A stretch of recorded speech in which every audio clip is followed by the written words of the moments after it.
Vamos a empezar con la clase de fisiología renal. Esta clase usualmente es una clase de un capítulo un poco pesado. Y van a ver que entra mucho de matemáticas, mucho de cálculo, fórmulas. Vamos a tratar de hacerlo lo más viable posible, sobre todo para que se comprenda lo más importante. Entonces empezaremos con la parte uno. La siguiente, por favor. Ya. Para hablar de fisiología renal, empezaremos a hablar de compartimentos renales, compartimentos corporales. ¿Qué es eso? El agua que nosotros tenemos como un compartimento, ¿sí? El agua se comporta como un agua total. El compartimento es agua más los solutos que contiene esta agua. ¿Estamos de acuerdo?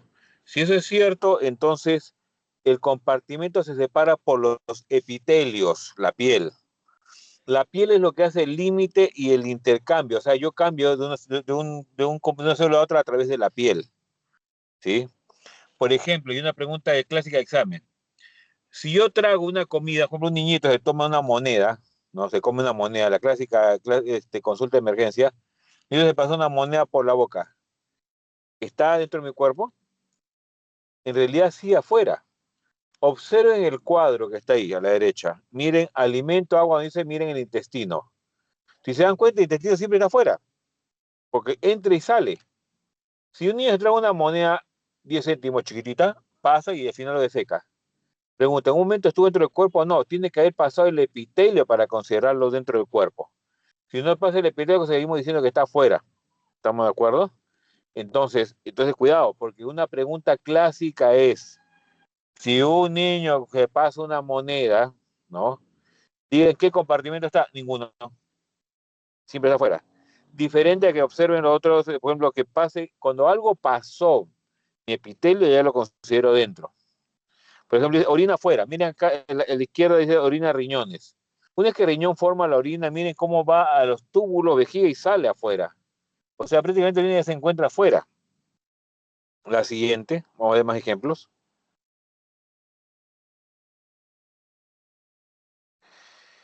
Se considera que el agua corporal es 42 litros. Ojo, cuando hablamos de números, estamos hablando de una persona considerada normal, fisiológicamente hablando. Entonces, fisiológicamente hablando es una persona de 70 kilos de 1,70 m.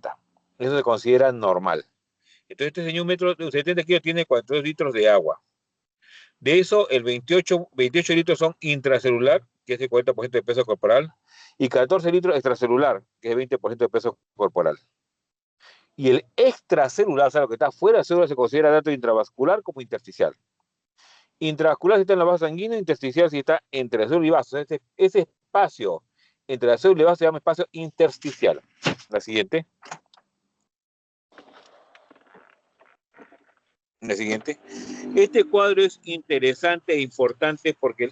No, se pasó. Retroceda uno, por favor. Ya, este cuadro es importante porque les dice en porcentaje cuánto es cada compartimento corporal. Entonces hemos hablado, se acuerdan de una persona normal, 70 kilos, pero de pronto puedo preguntar, en una persona de 100 kilos, ¿cuánto es el compartimento intracelular? Entonces 100 kilos y 40% va a ser 40 litros. ¿Se da cuenta? Más fácil. Y observen un detalle ahí, porque ahí está hablando de porcentajes. El agua total en una persona es el 60%. Intracelular es 40%, intracelular 20%, intracelular 5%, intracelular 15%. Quiero que observen sobre todo el intravascular, que menciona 5%. Y esto es importante, ¿por qué? Porque observen que en una persona de 70 kilos es 3,5 litros. Te necesito para estar.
Aló, aló, aló, aló.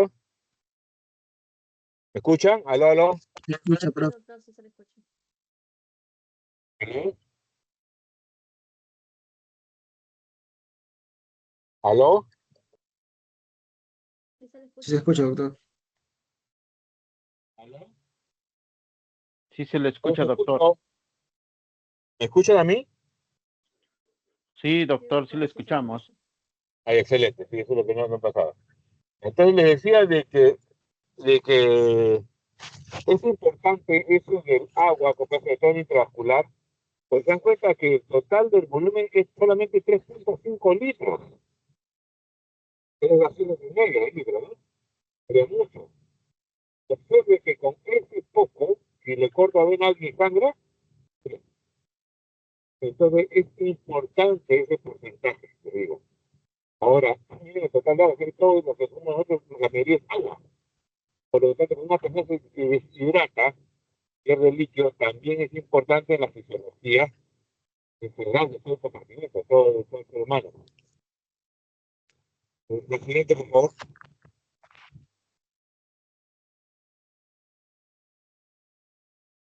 Esta lámina es importante porque observen ustedes, dice ahí intravascular. Dice, miren, dice plasma intersticial intracelular. O sea, si yo me como, por ejemplo, pan, miren cómo entran los túbulos, pero tiene que pasar por el epitelio. Una vez que pasa por el epitelio, tiene que pasar intersticial, luego intravascular, luego otra intersticial y la célula. O sea, imagínense cómo yo hago para comer un pan que comí, esa glucosa llega hasta el dedo meñique del pie, el más chiquito. Entonces tuvo que haber hecho todo un gran recorrido. Ese recorrido lo hace justamente a través de todo el sistema intravascular, que es el que determina que vaya. ¿Está bien? Ahora, viendo al revés. Ustedes saben que sí que existe el ciclo de Krebs, donde produce CO2, se hace desecho. Entonces también ese desecho tiene que ser eliminado. Y sigue el camino al revés. La célula para intersticial, intravascular, intersticial, y el de pulmones, por ejemplo, en este caso. Y el pulmones se elimina como CO2. Entonces observen que hay caminos en los cuales siguen las moléculas, ¿ya? Y es importante que lo comprendan porque eso permite comprender justamente la modificación de las moléculas que vamos a hablar. O sea, estamos hablando de bien simple, luego cada vez más complejo y más complejo y más complejo. Estamos viendo de lo más básico. Por ejemplo, miren ahí el J, que es sudor, el C, sudor, glándulas sudoríparas. Solamente sale, porque uno libera justamente ese líquido con ciertas sales y sale, por ejemplo. La siguiente.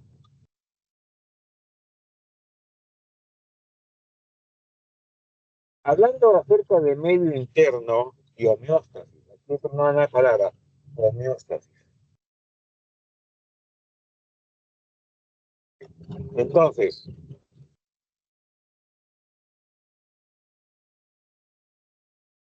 la primera célula que se creó, se piensa que lo que se hizo fue crear una membrana.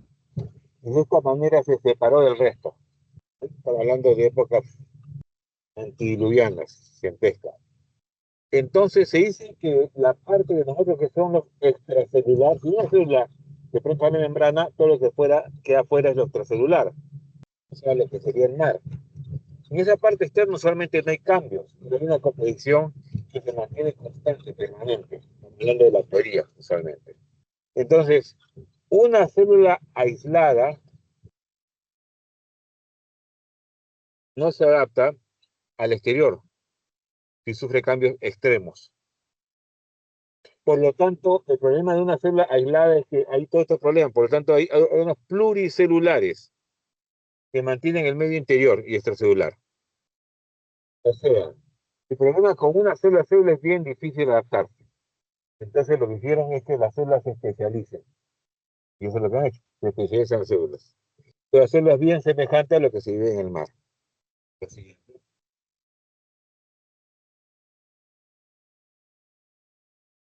Aquí es lo que llamamos el mar interior.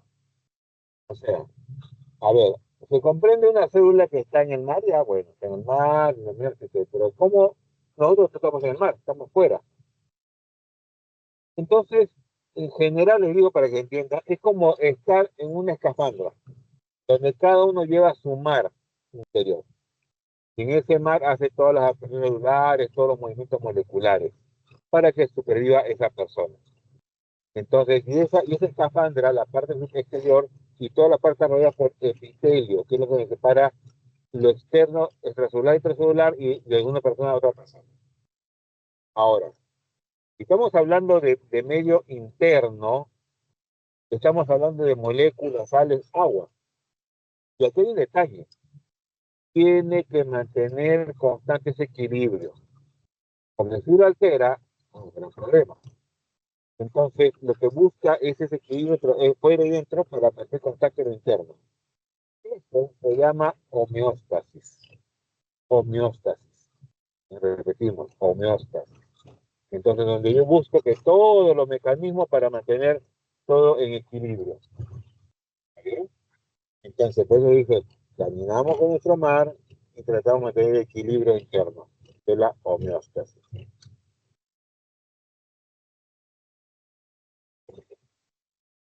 Entonces, hacemos esto que estamos hablando tan teórico, por ejemplo, las enfermedades hacen un balance entre los ingresos y egresos de líquido. Llamamos enfermería balance hídrico. Pero lo que busca es darme eso, un reporte de cuánto entró y cuánto salió, por ejemplo, para buscar si hay homeostasis en los líquidos, una parte más importante desde el punto de vista médico. Pero también se puede hablar así caminante de cada una célula, sal, etcétera. La siguiente.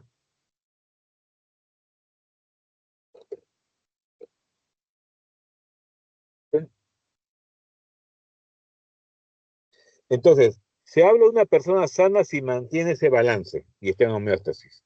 Por lo tanto, el volumen, la posición, todo está constante. Y observe que extracelular posibilita que el intracelular esté constante. O sea, extracelular lo que ingresa. Por ejemplo, en esta figura ven, en la persona que ingresa todos los días, alimento, agua, sales, gases. ¿Gases por qué? Claro, yo respiro, y si respiro ingresa oxígeno, y sale CO2, igual que todos los días comemos. Pero igual que algo entra, también algo sale. Por lo tanto, tenemos que nosotros ver también todos los productos de sitio que se producen. Y ahí tenemos el balance hídrico, ingresos. También vemos cómo sale calor, agua, sales, productos metabólicos. Ojo, y eso lo hace la enfermera, y le llama balance hídrico. La siguiente.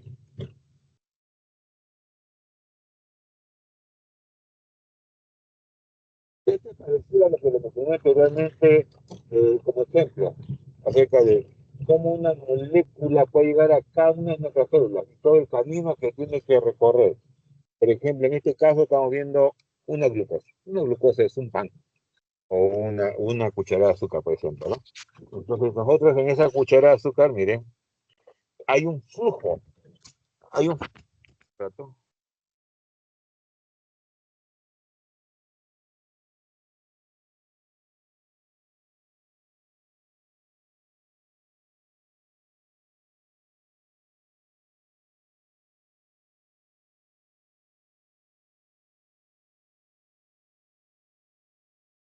Entonces, dentro del movimiento hay un flujo, que es la cantidad de moléculas o partículas que se mueven de un punto a otro.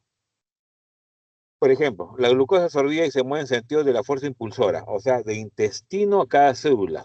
Y utiliza el aparato circulatorio, que es un sistema de distribución y mezcla. Claro, yo he comido, miren, glucosa, entra por intestino, entra al sistema linfático, luego entra el sistema venoso, sí, aurícula derecha, ventrículo derecho, pulmón, aurícula izquierda, ventrículo izquierdo, aorta, arterias y células. Miren todo el recorrido que he hecho para llegar hasta la célula.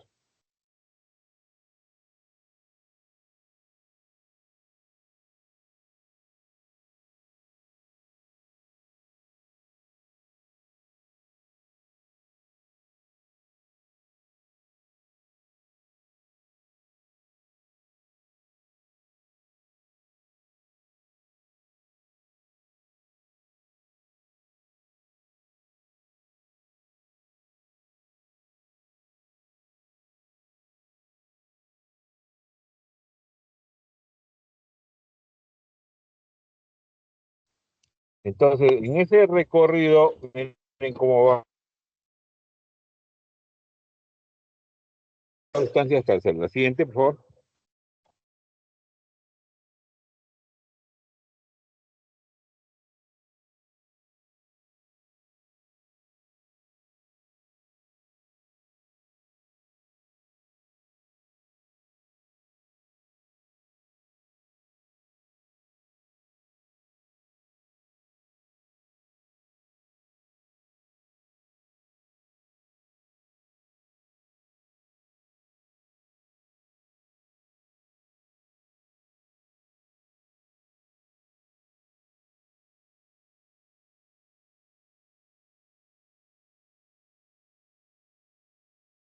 Entonces, cuando hablamos del movimiento de las moléculas agua solutos, estos movimientos, por ejemplo, de glucosa, va extracelular a intracelular. Y luego el metabolismo intracelular a extracelular.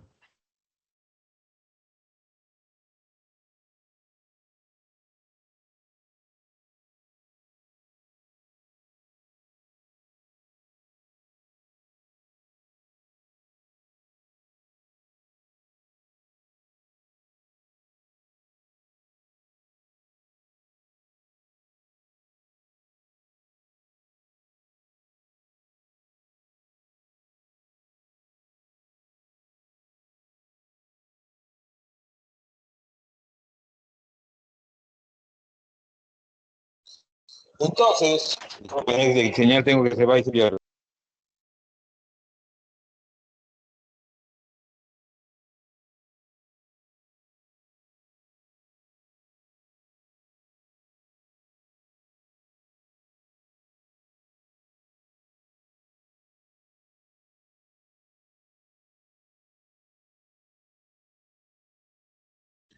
El sentido del movimiento se llama vector. Entonces, todo movimiento molecular sigue eso. Entonces, la glucosa que se intestina en células da una fuerza impulsora que hace por mecanismo de ingresos igual que egresos. Por ejemplo, otra pregunta de examen. Diga usted qué vectores de moléculas conoce. Uno es la difusión. El movimiento de soluto solvente tiene diferentes concentraciones. A ver, aquí no encontré. Pasa a la siguiente lámina para que vean una imagen, quiero que la vean primero. La ECA, S. El concepto de gradiente viene de gradas, o sea, del concepto de escalera. Entonces, cuando yo subo un tomate, subo cada gradiente, ¿no? Las gradas. Bueno, cuando yo subo una grada, una escalera, mira, estoy arriba y me suelto, caigo. O sea, el hecho de estar en diferentes niveles genera una fuerza que hace que yo de pronto caiga. ¿Estamos de acuerdo? Entonces, ese concepto de gradiente significa que yo, para hacer que una molécula se mueva, tengo que poner en diferentes alturas o concentraciones para crear una gradiente. Creo que se entendió. Retrocede ahora sí, retrocede otra vez, retrocede para explicar. Ya, entonces, en base a eso, si yo hago una difusión, hay diferentes concentraciones y eso se llama flujo difusional. A ver, para que lo entiendan. Si yo en un vaso o en una tina coloco una gotita de tinta, van a ver cómo la tinta empieza a escurrir e irse y tratar de irse hacia todo el agua. Esta está haciendo una difusión. Está yendo de más concentrado a menos concentrado. Es lo que sea, de una zona de mayor gradiente a una zona de menor gradiente. Eso se llama flujo difusional. Filtración es el movimiento de agua o agua más solutos por presión hidrostática, o sea, es un flujo hidráulico. En este caso la gradiente es por presión. El flujo hidráulico, ya sea de agua o agua soluto, es por presión hidrostática. Y eso lo vamos a hablar bastante cuando hablemos de la presión arterial, cómo hacer una presión hidrostática para mover el líquido. Ósmosis es un movimiento de agua por gradiente de concentración, pero en este caso un flujo osmótico. En la difusión, ustedes vieron cómo yo pongo la gotita y se difunde, ¿no? En la ósmosis, un sistema a nivel molecular, por ejemplo. La siguiente lámina.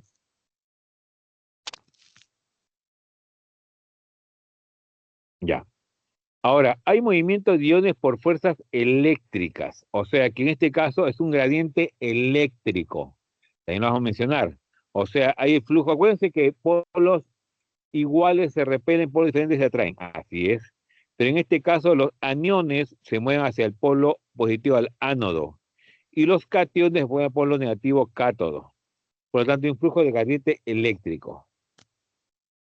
Y el quinto es el transporte activo. Ojo, hasta ahora los cuatro primeros que hemos mencionado son fenómenos pasivos, o sea, gradiente eléctrico, o sea, de flujo hidrostático, difusión, osmótico, todos son pasivos. En cambio, el 5 es un transporte activo, pregunta examen, es diferente, porque utiliza bombas en la membrana celular que permiten el flujo por transporte activo, o sea, es un fenómeno activo que requiere energía.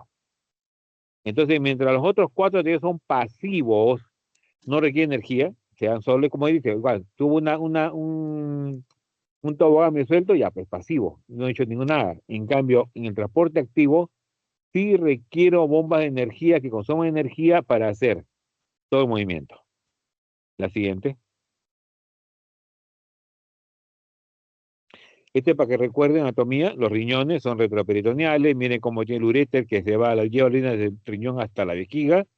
La siguiente. En pocas palabras, vamos a hacer una síntesis de la función renal. Uno, regula los modalidades, fluidos y volúmenes, que es lo que vamos a ver ahora.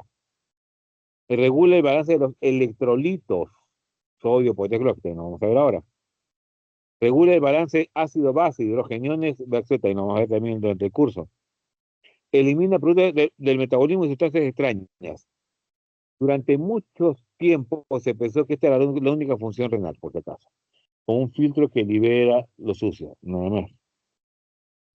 Producción y creación de hormonas que regulan la presión arterial del sistema renina, angiotensina, aldosterona. Así es, y vamos a ver también la función de eso. Produce el calcitriol, forma activa de vitamina D, prostaglandina y eritropoyetina. Ojo, esto último es nuevo, se conoce recién, y explica, por ejemplo, por qué un paciente con insuficiencia renal es anémico. Si deja de producir eritropoyetina, la eritropoyetina produce glóbulos rojos, por lo tanto, ese señor deja de producir glóbulos rojos, por lo tanto, se pone pálido, anémico. La siguiente.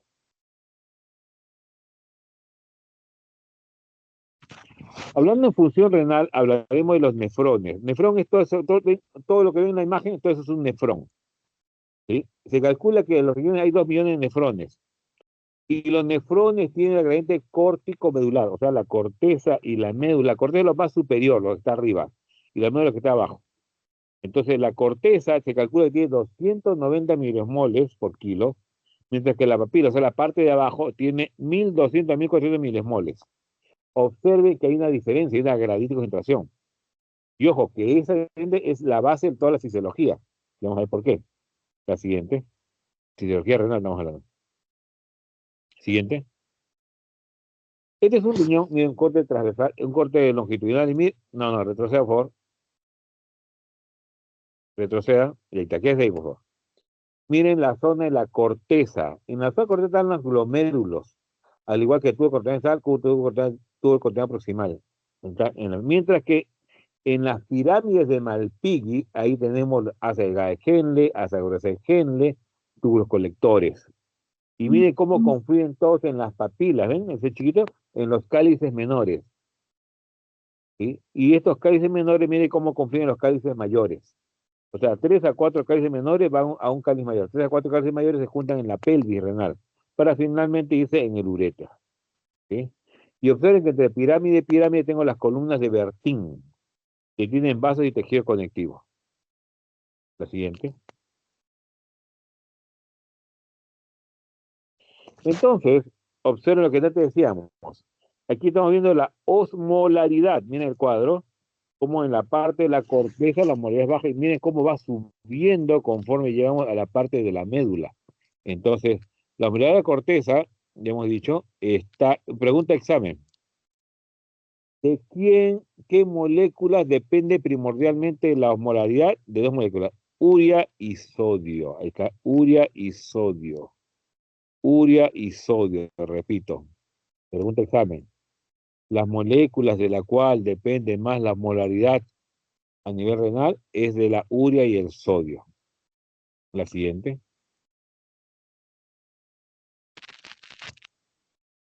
Esto también se dieron cuenta los fisiólogos. Cortaban el riñón y se dan cuenta que era más salado la parte media que la parte de la corteza. Es donde se dieron cuenta del gradiente. La siguiente. Y acá están. Cortan un riñoncito y ven que la corteza es más salada, menos salada que la médula. O sea, la parte más central es más saladita. La siguiente.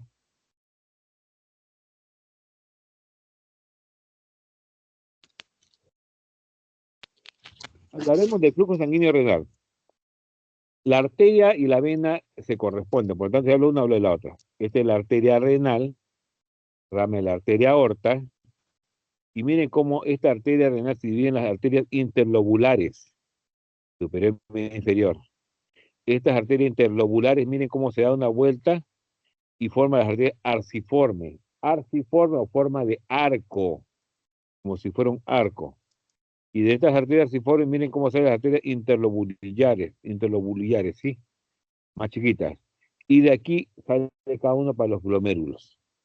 O sea, miren todo cómo sale todo el sistema. La vena es al revés, o sea, sería venas interlobulares, venas arciformes, venas interlobulares, venas lobulares y luego la vena renal. Es lo contrario. La siguiente.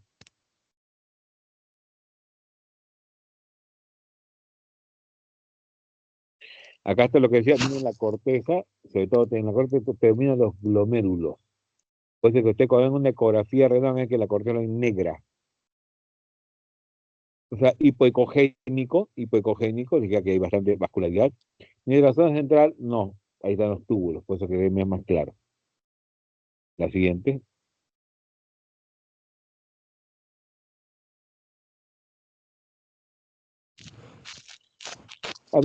Vamos a empezar a hablar acerca de justo este glomérulo, los vasos sanguíneos, cómo hace para formar orina. Entonces, miren que tengo que pasar a la cápsula de Bowman, que rodea a estos vasos sanguíneos, para que pase el líquido del intravascular hacia la zona del nefrón. ¿Está bien? Y eso lo va a pasar por varias fuerzas. La siguiente.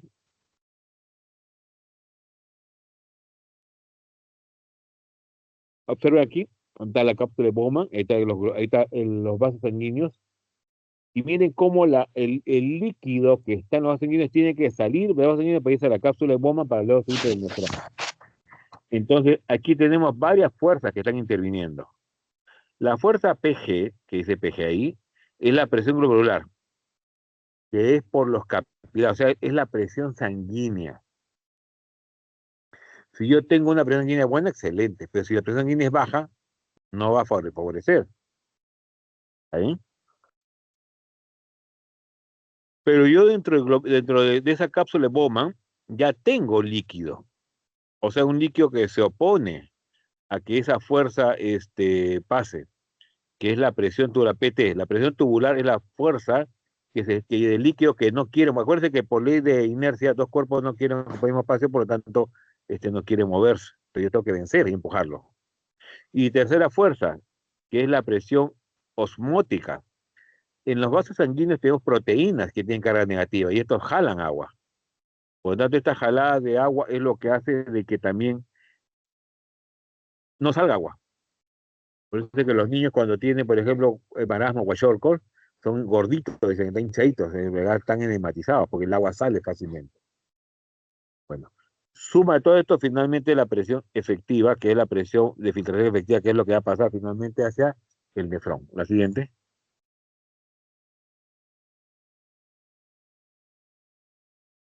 Entonces, esta presión del glomérulo se vincula, dijimos, a la presión de la arteria aorta y varía con cada ciclo cardíaco, obviamente. Si el riñón fuera, yo cuando hago sístole y diástole, tengo una presión de 140, pero baja a 80-90. O sea, hay una subida y bajada. Cuando los fisiólogos quisieron estudiar la función renal, decían, estudiamos como sístole como diástole. Porque ¿cómo hacemos para poder estudiarlo? Porque si no van a ser dos valores diferentes. Y llegaron al concepto de presión arterial media. quiere el promedio en todo ciclo cardíaco, que es más o menos 100 milímetros de mercurio. ¿Sí? Tomando como valores normales 120 sobre 140 sobre 80-90. Entonces, la presión de la vena renal en el caso de 3.3 milímetros de mercurio.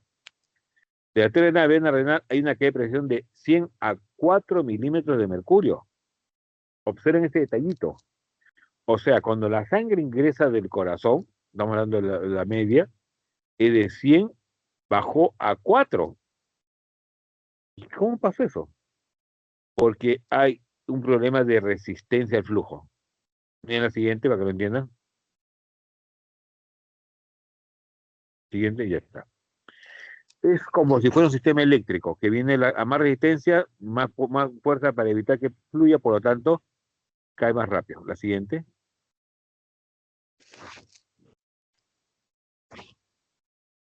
Siguiente. Ahí está. Miren acá. Mire cómo de 100 bajó a 4 y cada vez, como he dicho, como son arterias, hemos hecho todo el árbol que hemos hablado, arteria interlobulillar, arteria arciforme, arteria interlobulillar, ¿verdad? Cada vez que pasa por esa arteria, miren cómo va cayendo la presión, va que sigue cayendo. Entonces, cada vez que pasa por un segmento de arteria, cae la presión. Sin embargo, hay un lugar donde cae de manera estrepitosa, que es la arteriola aferente, ¿sí? Y el cual tiene que ver con la presión glomerular. Ojo, pregunta de examen. Pregunta de examen. Diga usted dónde se da la máxima caída de la presión intrarrenal, ¿no? En todo el árbol vascular. Y la respuesta es la arteriola aferente. Vuelvo a repetir, un examen, hicimos esa pregunta y no, que no lo dijo claramente. Lo repito otra vez. Diga usted en qué parte del árbol vascular renal cae la presión arterial de manera estrepitosa, la máxima caída. Pues todos caen, pero esta es la máxima caída, es en la arteriola aferente, que tiene que ver con la presión glomerular. La siguiente, 2 veces lo he repetido. Ellos están grabando, así que no hay problema. La siguiente. Entonces, tenemos que hay, lo que ya les dijo, la presión hidrostática versus la fuerza, la causa de Boyle, eso lo mencionaba, la presión efectiva, ya se lo mencionaba la siguiente.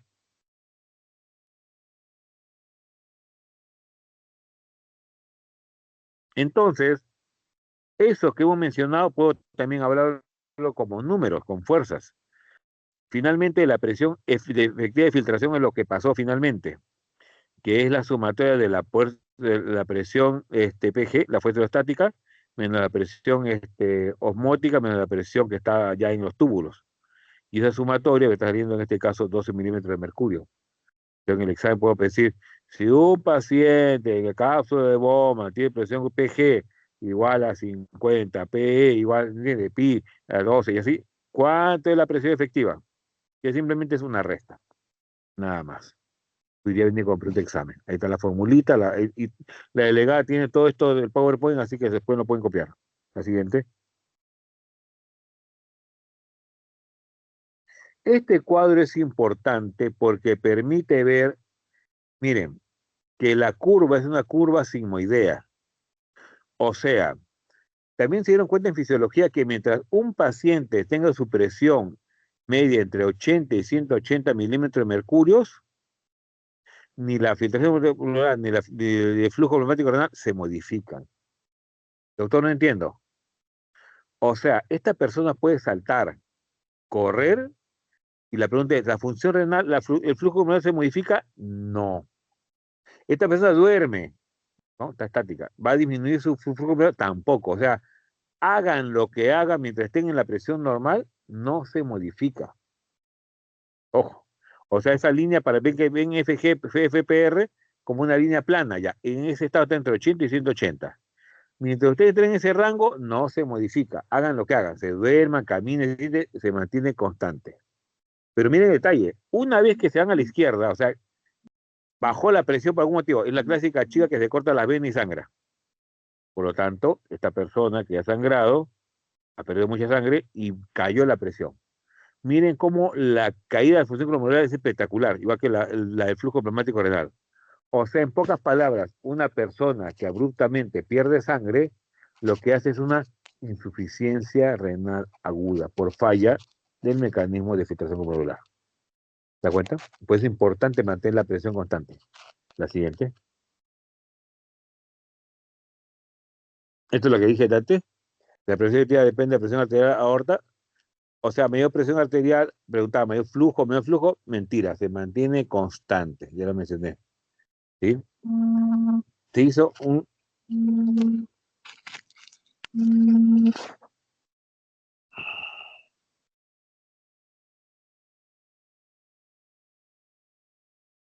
Y ahora, disculpe, si no es que se ha cruzado. Ya, se hizo una investigación con riñones aislados, donde se dio cuenta que ni el sistema hormonal ni el sistema nervioso también lo modificaban. Entonces se pensó otra vez que era un tema de resistencia intrarrenal, por la teoría aferente. O sea, ¿por qué se mantiene constante? Y se dieron cuenta que era el tema de la teoría aferente. La siguiente. Acá está.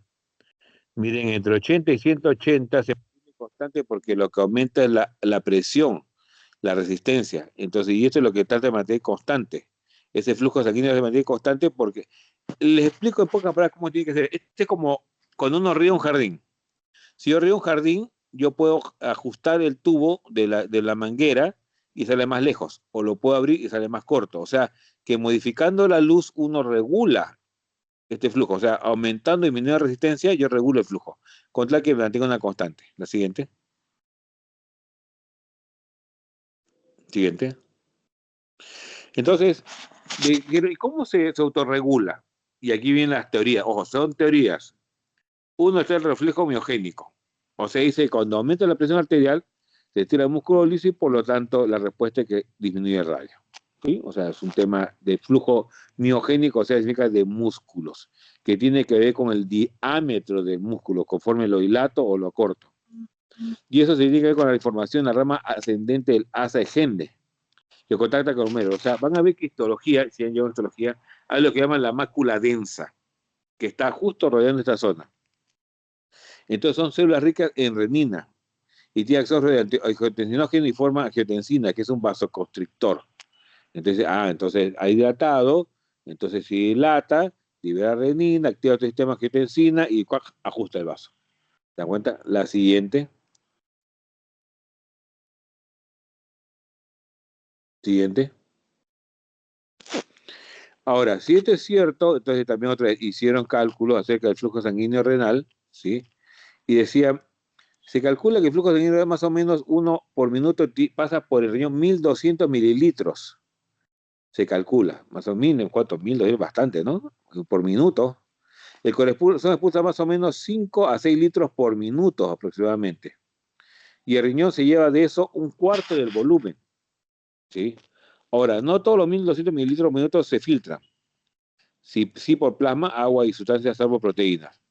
Entonces el flujo plasmático renal se calcula con el hematocrito. Entonces miren, flujo plasmático renal, miren en este caso es si flujo sanguíneo renal dijimos que era 1150 mililitros por minuto y el hematocrito es 47%, haga el cálculo, 1 sobre hematocrito sobre 100 por flujo sanguíneo renal y me sale 610 mililitros por minuto.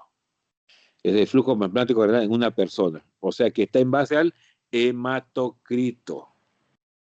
Entonces, para pregunta de examen, te puedo voluntario. Entonces, Juan Pérez, teniendo flujo sanguíneo renal de 1200 y un hematocrito de 50, calcule usted cuánto es flujo plasmático renal. Ya está. Y tiene la fórmula y se lo saca fácilmente. La siguiente.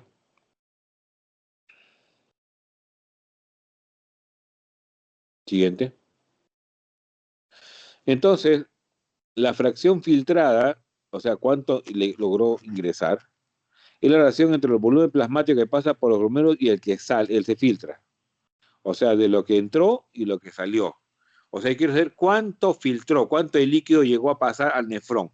¿Está bien? Entonces, por arteria aferente entra un volumen de líquido que es flujo plasmático renal.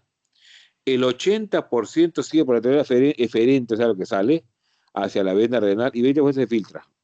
Miren lo que acabo de decir. 80% sigue y 20% se filtra. O sea, si yo te dijera el flujo plasmático renal es 100, ¿no? Por un número 100, ¿cuánto fue lo que se filtró? 20. Ya está, así de simple. ¿Está bien? Pero en este caso está sacando el número real es cuál sería. Si el flujo plasmático renal fue 600 mililitros por minuto, diga usted cuánto fue lo que se filtró hacia el nefrón. Y dice que el 20%, por lo tanto, es 120 mililitros por minuto.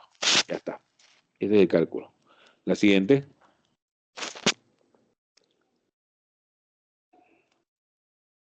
Lo mismo acá está. En este caso estamos hablando de reacción y medida de flujo glomerular. El glomérulo no restringe el paso del sodio, por si acaso. Es importante ese detalle.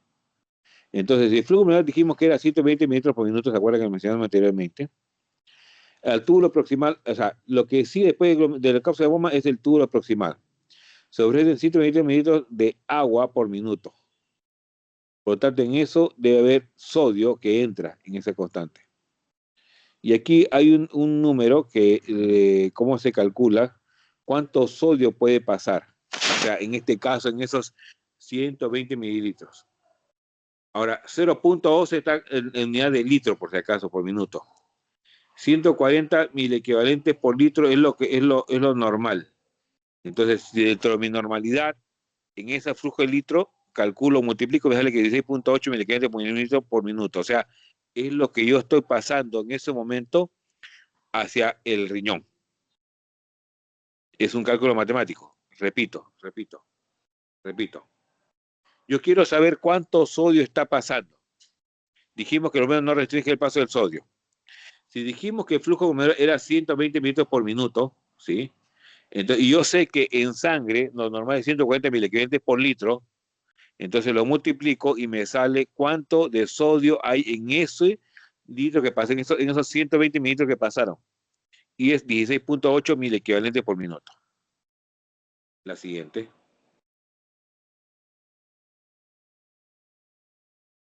Entonces acá está, es lo mismo, ahora vamos a hacer, es lo mismo, pero con fórmula, para que después digan, no hay una fórmula, no tengo, ya, acá está la formulita. Sustancia X, ahora hemos antes hablado de sodio. Sustancia X es decir, calcula lo que entra a túbulo proximal y lo que sale. Sustancia X que aparece en un periodo determinado en la orina. Por ejemplo, lo clásico es el sodio en la práctica, ¿no? Uno trabaja mucho con el sodio, por si acaso. Que recoge por tiempo toda la orina y luego se mide concentración de sodio. Por ejemplo, miren la fórmula. Yo quiero saber en el volumen de orina de 24 horas. Estamos poniendo que una persona de orina me lleva 1.750 mililitros. Lo normal es de 1.500 a 2.000. Estamos poniendo el número. Tienes que calcular el volumen de orina, calcular B, volumen de orina por minuto. Entonces, ¿cuántos minutos tiene el día? 1.440 minutos. El volumen de orina 24 horas, 24 horas por minuto, 1.440. Entonces, 1.750 entre 1.440. ¿Está bien? Y ahí me sale que es 1.20 mililitros por minuto. O sea que el volumen de orina que yo estoy produciendo por minuto es 1.22 mililitros por minuto. ¿Está bien? Y hubo la concentración de sodio en mil equivalentes, a mil equivalentes por mililitro. O sea, cuidado la conversión. Entonces, simplemente concentración de sodio más la orina, que era 103 mil equivalentes. Por tanto, la concentración de U sodio es 0.13. A ver, repito porque yo sé que esta parte hasta aquí se ha mareado. Volumen de orina total, 1.750. Te he puesto un número así cualquiera. Yo usualmente pongo un número para que sea más sencillo, 2.000, 1.000, para que sea más redondo. Eso es lo que brindó en 24 horas. Si el día tiene 1.440 minutos, entonces yo calculo eso en minutos. O sea, 1.650 mililitros en minutos. Puede ser 1.2 mililitros por minuto. A ti está claro, creo. ¿Cuánto llenó este señor en el día por minuto? 1.22 mililitros. Ahora, yo quiero encontrar la concentración de sodio, ¿sí? En ese volumen. Entonces, lo único que hago es simplemente multiplicar 103 por 1.3 y listo, me sale 0.103. Por ahí más fórmulas, no se preocupe. La siguiente.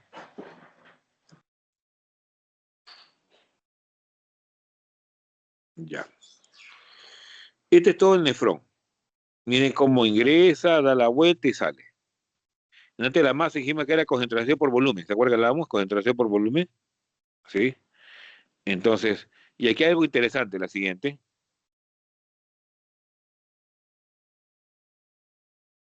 Ya. yo tengo la resolución de secreción pero antes de hablar de eso, creo que hay una lámina para que lo comprendan mejor. Pasa a la siguiente, un rato. La siguiente, quiero que ver si está ahí está. Esta lámina es importantísima. Miren, cuando tengo una molécula que ingresa al nefrón, puede pasar tres cosas: reabsorción, secreción o nada. Reabsorción, por ejemplo, ingresa al nefrón 100 moléculas de una sustancia X y salen 50. ¿Qué significa? Había una reabsorción, o sea, de ingresar y se volvió a ingresar al cuerpo. Ahora, imagínense que vuelve a dar 100 moléculas y salen en orina 150, que ha habido una secreción. Ahora, imagínense la parte C, ingresan 100 y salen 100. No ha habido modificación. Pregunta examen. Al nefrón ingresaron 100 moléculas de urea y sale en orina 50 moléculas de urea. ¿Qué cosa hubo? Reducción, secreción, no pasó nada. Hubo una secreción. O sea, salió menos de lo que ingresó. Ajá. No, una reabsorción. ¿Cuándo qué? Cuando de pronto sale más. O sea, si entró 100 moléculas y salen 50, eso es una reabsorción. Si salen 100 moléculas y salen 150, había una secreción. ¿Y para qué me sirve a mí el hecho que no cambie? Y tal vez de las tres la que más me interesa, la siguiente. Porque la siguiente, hay el concepto de depuración. Moléculas que no cambian. ¿Y por qué me interesa eso? Porque si una molécula cambia, porque lo que ha faltado es que ha fallado el sistema de glomérulos, o sea, la cápsula de bomba. Se buscaron sustancias que no cambiaran, y hay muchas, pero el que más se utiliza es la creatinina, que es de bajo peso molecular, el epitelio tubular renal no tiene sistema de transporte de productos naturales del metabolismo. Te explico. La creatinina es el producto desecho de las proteínas, por lo tanto tiene que ver con los músculos. Por eso es que más creatinina tiene un hombre que una mujer. Más creatinina tiene un joven que un viejito.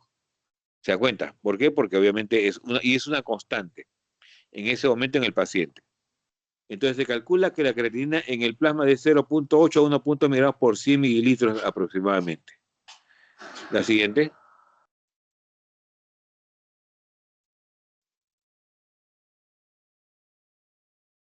Siguiente está. Entonces, la creatinina, ¿qué cosa es qué cosa es depuración? Es claro, es cuánto yo me limpio de algo. Este es un concepto del año 1917 de Addis, en el cual todavía se pensaba que el riñón era un órgano para limpiar, un filtro. Entonces, que limpiaba, removía impurezas. Entonces, ¿cuánto yo limpio una sustancia? Por ejemplo, en este caso decía, yo quiero depurar la urea. Y decían, depuro 75 mililitros por minuto. ¿Qué significa? Que en un minuto he limpiado 75 mililitros de plasma de urea, lo he limpiado. Así como se interpretaba la depuración. O sea, ¿cuánto yo limpio de algo? Una cosa. La siguiente.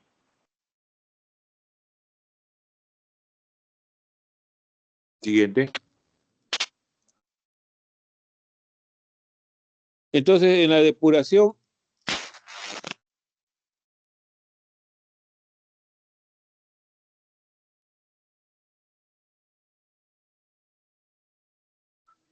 entonces, cuando yo hablo de depuración, yo estoy hablando de cuánto voy a limpiar de una sustancia. También cuánto voy a ver, cuánto es el volumen del depurado. Y aquí, por ejemplo, en creatinina, yo estoy diciendo que se libera 120 mililitros por minuto. Y urea 75 mililitros por minuto. Eso es lo que yo estoy limpiando por minuto de una sustancia. Hoy eso nos sirve para evaluar justamente la función y composición de los fluidos.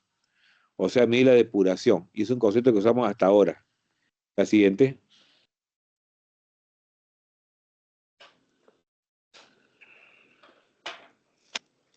Siguiente, por favor. Bueno, hasta ahí, usualmente hasta este momento ha habido bastante dudas. La siguiente.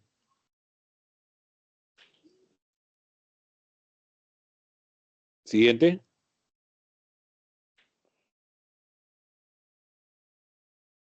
Delegado, delegada. ¿Hoy acabó? Sí, doctor, ya acabó ahí la PPT. Bueno. Para la siguiente. Lamentablemente, como yo le decía, renal es un capítulo bien pesado, porque hay mucho tema de matemática, cálculos, números y todo eso, fórmulas.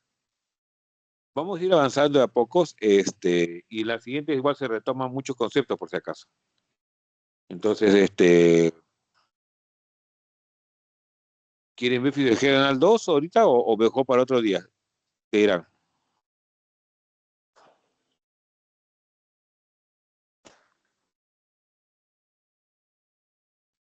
Aló, delegada, le escucho. Aló, delegada. Sí, doctor. Bueno, creo que mejor, como está un poco pesada la clase, creo que mejor para la siguiente Todo la bien. analizan todo. Si tuvieran preguntas, claro, me quedamos y me van preguntando. Sí, para retomar. Usualmente cuando hago la segunda